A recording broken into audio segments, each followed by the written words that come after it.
I'm told that the great Jerry Seinfeld was actually listening and has called in. And I'm hoping I can, defend his honor here like he needs it against Paul, who's saying a couple of good Seinfeld episodes. So, Jerry, if this is actually Jerry Seinfeld, thank you so much for calling. I appreciate it. Let me just tell you first. You're so welcome. There are two people in this studio, and I'm one of them who is a fan of you, amazingly enough. So thank you so much for calling. You're so welcome. I love the show. Oh, I'm thank not you. arrogant enough to think that everybody should like what I do. I just wanted you to know it doesn't bother me. I'm okay with it. That, 1 out of 2 is fine for me. That's it? You're good with that? Yeah, well, listen. Yeah. The idea, first of all, I do watch the court. Every time I see it, it makes me think of the Kenny Rogers episode because the red just blurs my vision of these courts. I don't know if you've seen any of these NBA games in the in-season tournament. The courts are just hideous, and I feel like you every time. I literally see you rubbing your eyes walking out of the room every time I look at these courts. But no, I mean, come on. Here's also something. I know you listen to Steve for years, and you listen to this radio station. You're a big fan. Every once in a while, there is a producer on the other side who wants to spark that argument.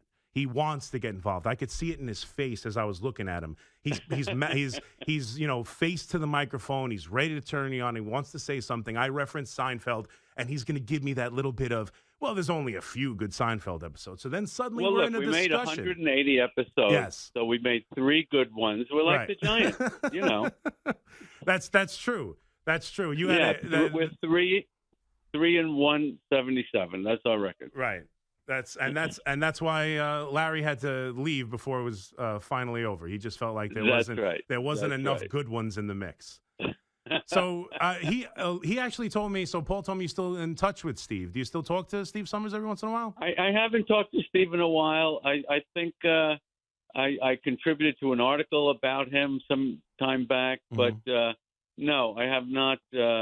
I don't keep in touch with people once they've outlived their usefulness. Yes, that is. Well, I wouldn't say that about Steve, but you can. That's for sure. But and let me ask you about the Mets while I have you. Have 2 seconds because I know the Mets had an incredible season. I know you're a huge Met fan. This year was huge. One of those years that come around very few, especially with an owner with this much money and what we're hoping the Mets will be. This is the last year, really, that the Mets will have this sort of no anticipation, no expectations, and to have this unbelievable run. It kind of ends after this, and then the heaviness of expectation will weigh on this team. So unfortunately, you could make a pretty good argument that this season was the most magical. Not counting the 2 series wins, this was the most magical because it was a chemistry and it was an energy and it was an emotional thing of guys that weren't supposed to be that good. And I don't know what could beat that. Does winning with Juan Soto and Shohei Ohtani, would that be as fun as this? No, I agree. I agree with you. I know this is odd, but I figured I'll tell you this because me and you are buddies. I'm a big Paul McCartney guy, and he has a song called "Dear Boy." And Me too. And there's a song "Dear Boy" on the Ram album, and it says, "Even when you fall in love, it won't be half as good as this." And that's like I think of that like when I was watching this Mets season because you're right. Championships are great. You want the parade. You want the championships. And ultimately, you got to get great players to do so. And he's going to probably go and try and do that. But there's something special about having the season where you, especially where they were, and to climb out of it. It's not only just a team with low expectations making it. It's a team that dug themselves such a hole. And the ability to turn themselves into one of the better teams in the league, dig themselves out of the hole, and get all the way to the NLCS was just an incredible ride, and I can imagine for someone like you, it must have been a lot of fun. Yeah, it was the most fun. I mean, as an adult, to be jumping up and down and screaming. What makes you jump up and down and scream as an adult? Right. Nothing. But there's no zillion-dollar player that's going to throw his helmet down like Jesse Winker. That's true. I mean, right? Yeah. That to me, the value of that guy going crazy, his enthusiasm. That made it more fun than anything. Yeah. Do you want them to get Soto? Well, I'm a Yankee fan, so no. You have no business going to get Juan Soto. No, how dare you? No. You think you're the Yankees all of a sudden? No. I want him to be a Yankee, but I do think it's going to be fun because this is the first time. I know last year Yamamoto, kind of both teams were going for Yamamoto, but it wasn't the same. He's been a Yankee. He was just playing in the World Series as a Yankee. So to have Steve Cohen finally decide to just say, listen, I've finally arrived after this year where we took a step back in many ways and still had this great run. I'm finally ready to use my power to try and get one of the great generational young talents, and to do it at the expense of the Yankees. I think it's going to be a blast for the next couple of weeks. But no, I'm hoping that the Yankees recognize, what they have to do. But I'm assuming you're kind of making it seem like you would be okay if they don't get him and go about building a team rather than getting Juan Soto. Yeah, I don't know about these giant players, but tell me about the pain of the fifth inning. Tell me about that. Really? I want to know, what did that Do feel I have to like go over this with Jerry Seinfeld right now? Really? Yeah. I want to hear your pain. Jerry. That is, I'm not kidding. What was the worst of the three plays for you? Which one was the worst? The Judge play was the worst. Well, it's a guy, you don't want to see that happen to that guy. He's a nice guy, obviously a great player, and he's tattooed with that moment. Forever. No doubt. It's still, honestly, I'm not kidding. A day hasn't gone by yet that I haven't thought about it for a little bit. In the moment, it makes me feel so good to hear that. I can't tell you. And I'm glad I'm pleasing you, Jerry. In the your moment, pain is my pleasure. Thank you very much. The moment, in the moment, it wasn't, because it's only step one. So many things have to go wrong. I don't anticipate at 5-0 that a drop fly ball is going to doom that game and doom that season. So in the moment, I'm frustrated and I can't believe it happened. But it didn't hurt as bad as watching Garrett Cole just stand there and not cover first. In the moment, that was the one that just absolutely drove me nuts. But you're right. Why is Rizzo not taking more heat? Come on. Yeah. A lot of first basemen would make that play. A lot of first basemen. Yeah. Well, can't believe I'm breaking this down with Jerry Seinfeld. Yes, I'm very upset with Rizzo, but here's the thing. That ball was such a squibber and was moving and tailing away from him. He had to make sure. He's not Keith Hernandez, I get it. But he has to make sure that ball doesn't get by him. And bottom line, you're not wrong. In a perfect world, he makes that play and runs to first base and Betts is out. But that doesn't in this world, an imperfect world. It doesn't excuse the pitcher for not covering the base, though. No, that's I don't know if they would have made the play.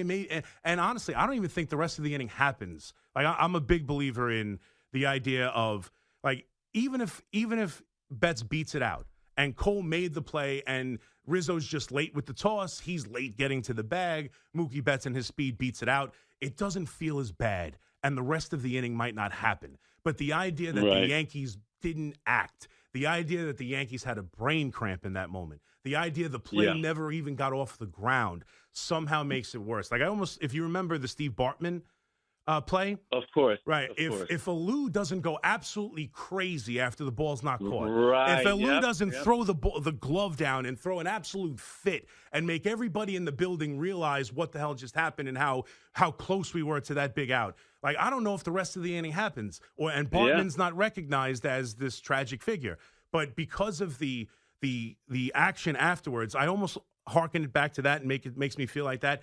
Even if the play wasn't made, you can't just stand there and go, oops, like that. It can't happen.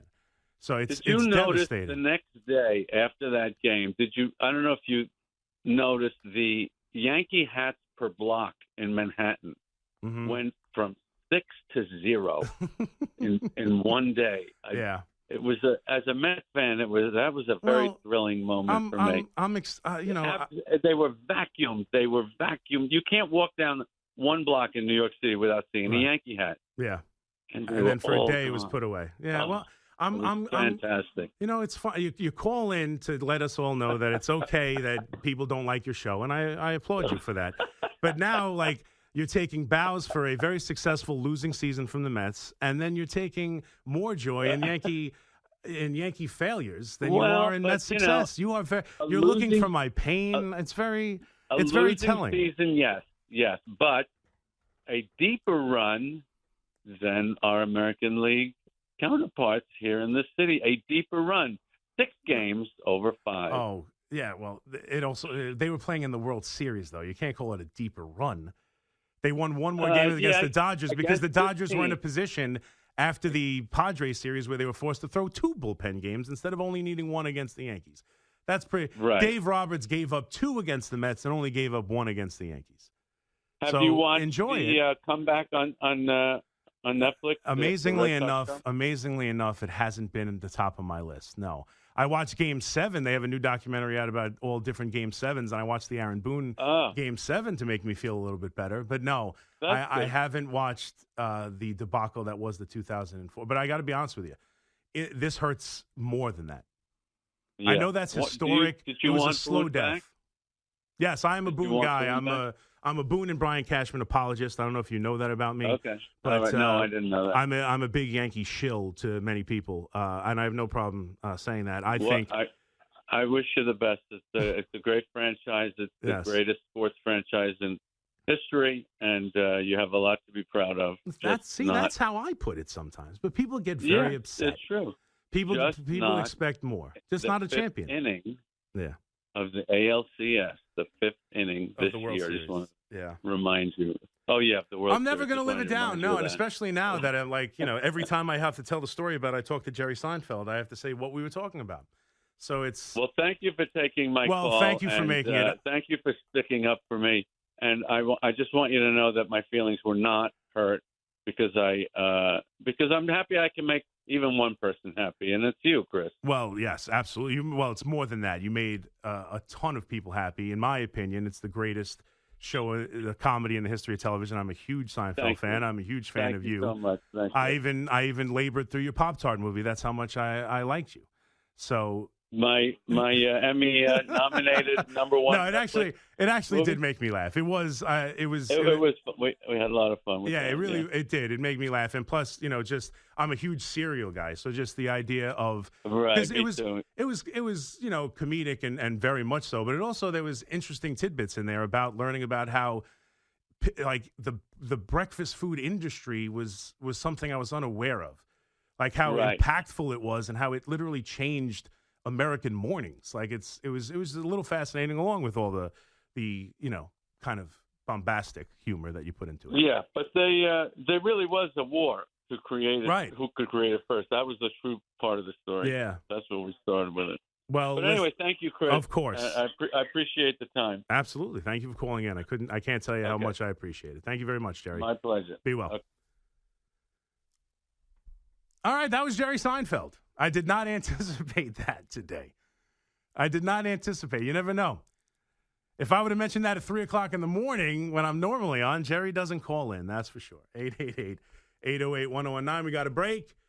See that? Look at you, Paul. Now you got to get me McCartney.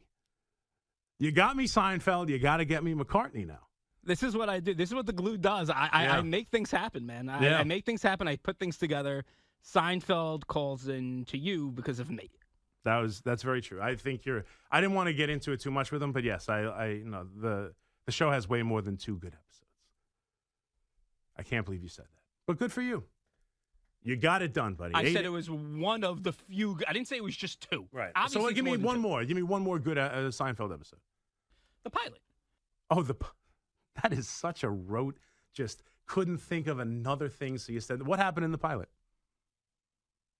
I forgot. It happened a long time ago. Exactly right. The only thing I remember from the pilot, I believe, was something at the airport, and George was wearing like purple sweatpants. That's all I remember. But there's obviously a ton of great Seinfeld episodes. 888-808-1019. McMonigle here with you. Quick break. After that exciting segment, and we actually will talk to John Rossi of Fox and MLB Network. He'll come on and give us a little bit of what Jerry was talking about with all the money for Juan Soto. Where will he go? And then I want to ask him specifically about the surrounding players, because I think we all have an idea of what's happening with Juan Soto. It's going to be a ton of money. It's going to be one of these big teams, specifically I think probably the Yankees or the Mets. But what's plan B for these two teams, and what are those contracts looking like? What are the numbers looking like in that area? So we'll get to Morosi and go a little bit around baseball. Still take your football calls. McMonigle here with you on the Fan all the way till midnight on our ride to midnight right here on a Tuesday evening. McMonigle here with you on the Fan.